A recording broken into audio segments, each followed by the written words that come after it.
That's Elmer's sister.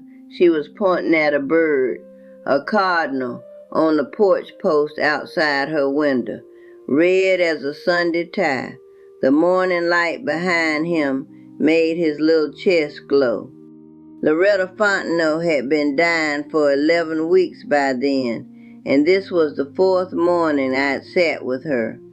Every one of those mornings the bird came, same post, same time. Loretta would lift her chin, just her chin, because the rest of her didn't move much by then, and she'd say his name. Elmer had been gone 7 years. I never told her the bird wasn't him. I never told her it was either, because that morning I already knew we were going to have a longer conversation, she and I already knew what she was going to ask me. If you've come here today, you've probably seen your own version of Loretta's cardinal. Maybe a butterfly on the back porch. Maybe a dog that won't leave the empty chair alone. Maybe something you've never told a soul about because you're half afraid they'd say you'd gone soft in the head. Sit here a minute, sweetheart. There are 4 of these I've seen with my own eyes, and I want to tell you what the church actually says about them before somebody on the internet tells you something that isn't true. My name is Sister Ruth Bellamy, and for more than 30 of the 56 years I've been a Catholic sister. I sat beside people who were dying, mostly in Louisiana, some in Georgia, in their own beds when I could arrange it, and in the hospice house when I couldn't. 400 deathbeds, give or take. I stopped counting after a while. A number felt disrespectful. In those 400 rooms, I saw the same 4 kinds of visitors keep showing up. It wasn't every time, and it wasn't on any schedule I could figure, but it happened often enough that I stopped calling it coincidence and started paying closer attention. Today I want to tell you what I saw, all 4 of them. I'll tell you which one showed up for Loretta at the end, and I'll be honest with you, my dear, it wasn't the cardinal. And I'll tell you what the church actually says about all of it, because I don't want you sitting in your kitchen tonight wondering if you've lost your mind. Before we say goodbye today, I'm going to give you something, a short prayer, 10 lines. Keep it near the window where you watch for your bird. I'll say it slow at the end so you can write it down. Come sit. Let me tell you what the church actually teaches about angels, because there's a lot of nonsense out there, and I don't want you carrying any of it. An angel is a spirit, that's it, pure spirit. The Catechism, paragraph 328, calls their existence a truth of faith, which is church language for, don't argue with me on this, it isn't up for a vote. God made them before he made the world you're standing on. They don't have bodies. They never did. Here's the piece I need you to hold on to. An angel is not the soul of somebody who died. That's the first thing I have to tell you plain. When your husband went home to the Lord, he didn't become an angel. He became something better, a saint in the making, if the Lord's mercy holds. But he didn't grow wings. Angels are their own kind of creature. Souls are ours. 2 different things God made for 2 different reasons. If somebody at the funeral told you, your husband has his wings now, they meant well, and they were wrong. But hold on. The church also teaches, paragraph 336 of that same catechism, that every single one of us has an angel of our own, assigned, right there. St. Basil in the 4th century said, each of the faithful has an angel at his side as protector and shepherd. Psalm 91 puts it this way, he will command his angels concerning you, to guard you in all your ways. Our Lord himself, in Matthew 18, says the angels of the little ones always see the face of his Father. You can look it up. Paragraph 336. The angels stand guard around you, whether you notice them or not. There is an angel in your house right now. Now. Loretta's cardinal. Was it an angel? No, baby. Cardinals are cardinals. The Lord made them red and put them on porch posts in Louisiana because he has good taste, and that's about as much as I'll say for sure. But was the Lord doing something for Loretta through that bird? I believe he was, and I'll tell you why. There's a story in 1 Kings chapter 17 where the prophet Elijah is hiding by a brook, and God sends ravens to bring him bread and meat morning and evening. Ravens. Big, ugly birds nobody would pick out of a lineup. And the Lord, who could have sent an angel with a plate, sent ravens instead. Ask yourself why. I've been asking myself that for 40 years, and I've only got one answer that sits right. He sent the ravens because Elijah was a lonely man in a hard place, and God wanted to send him a comfort that had feathers and a heartbeat. He wanted Elijah to look up. That's what a cardinal on the porch post does to Loretta. It makes her look up. So hear me on this. Say it with me if you want. God can send you a comfort through anything he made. The bird belongs to him. So does the ache you feel when you see it. That's Genesis chapter 1. God made the world for us, and he didn't stop being able to speak through it when your husband got sick. Let me be plain. The cardinal was a cardinal, and cardinals aren't Elmer, and they aren't angels. But when Loretta looked up at that bird and her face went soft, the Lord was in the softening. He was in the room. Now there's a difference between letting the Lord comfort you through a bird and turning that bird into a mailbox for the dead. And that's the next thing I need to talk about. Let me take you back to Loretta. It was a Thursday morning in April. Louisiana in April can turn on you. One day it's summer, next day the wind cuts through your sweater, and that Thursday was cool. I remember because I brought Loretta a second blanket from the hall closet, the blue one her sister had knitted her before the sister passed, and I pulled the Mechadora, the rocking chair, up close to the window so she could see out. The cardinal didn't come. 7:15, 7:30, 7:45. Loretta didn't say much, but I could see her eyes going to that porch post and coming back to me and going to the post again. Her hands were on top of the blanket and the fingers were working. You know how a person's fingers work when they're trying not to cry. At about 8 o'clock, she looked at me. She'd stopped looking at the window. She was looking straight at me now. She said, "Sister, is it a sin to hope he's Elmer?"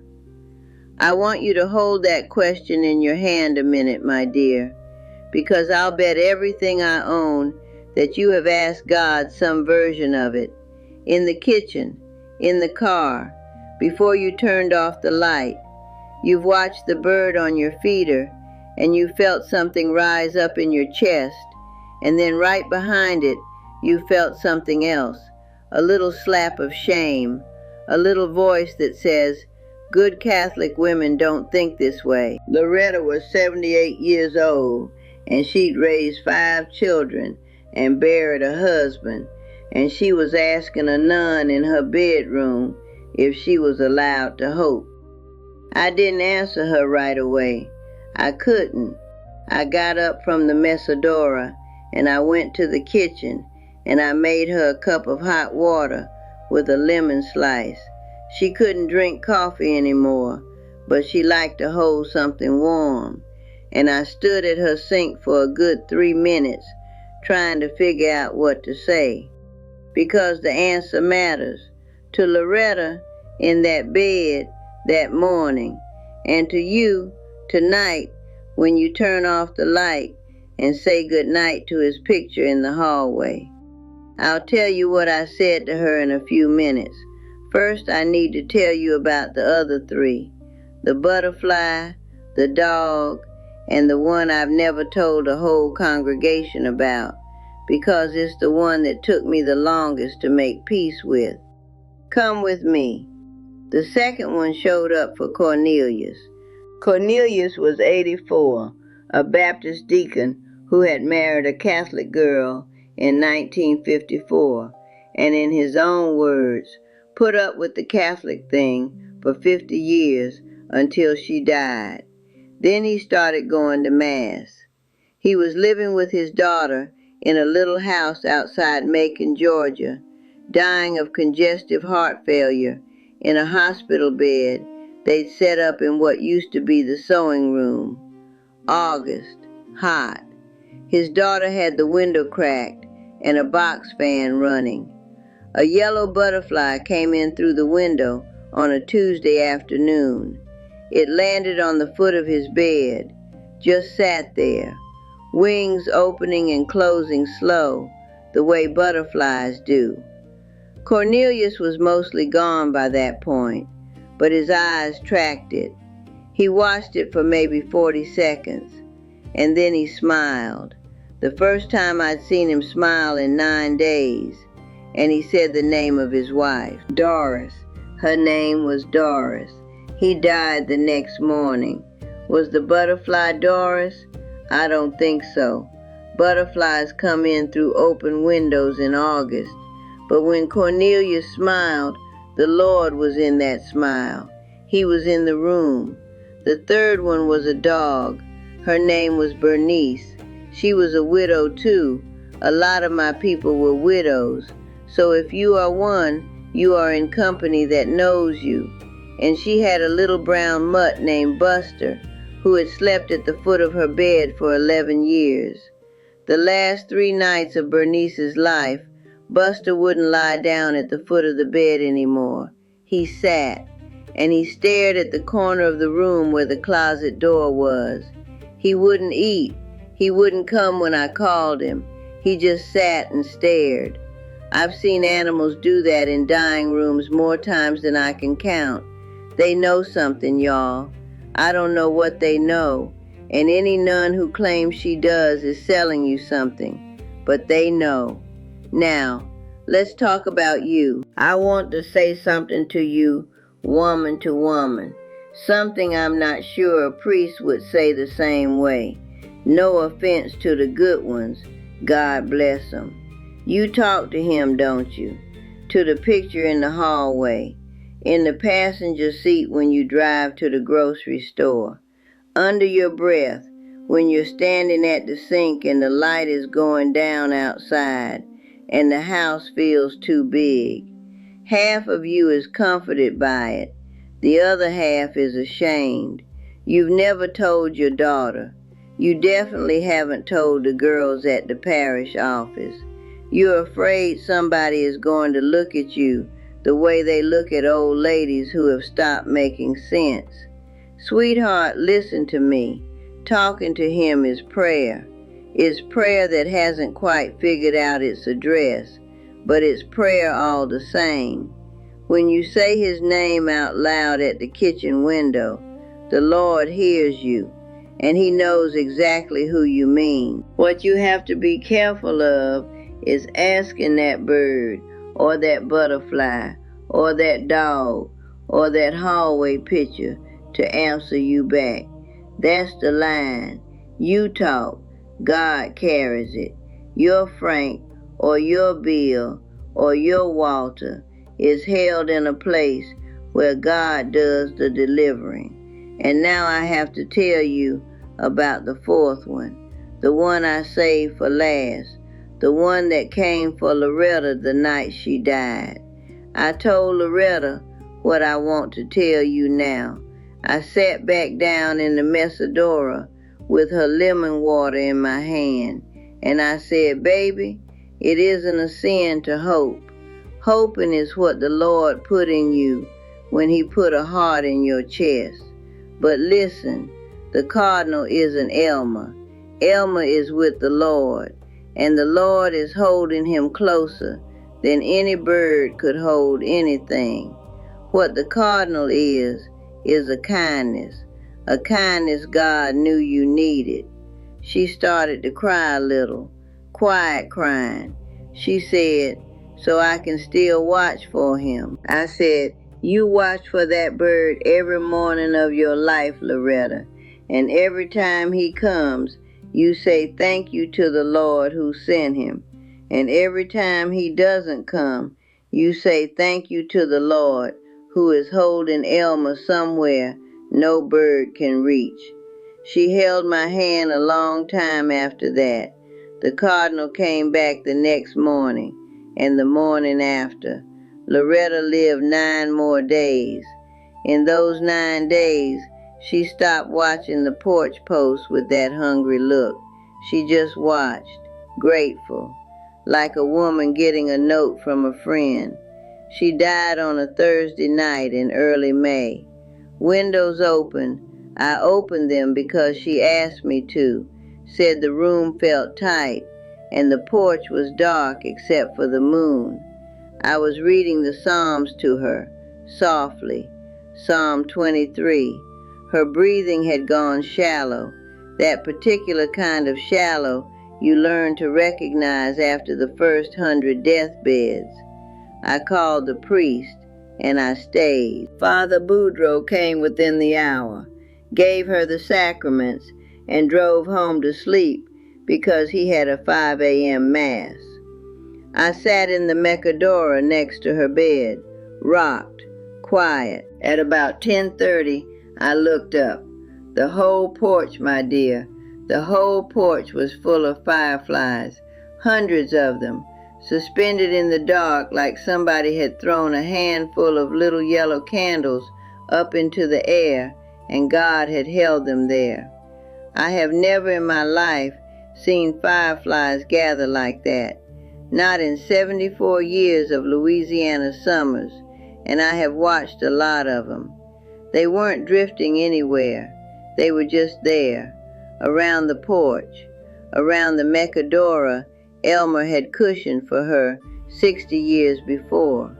Loretta's eyes were closed by then. I don't know if she saw them, but I saw them.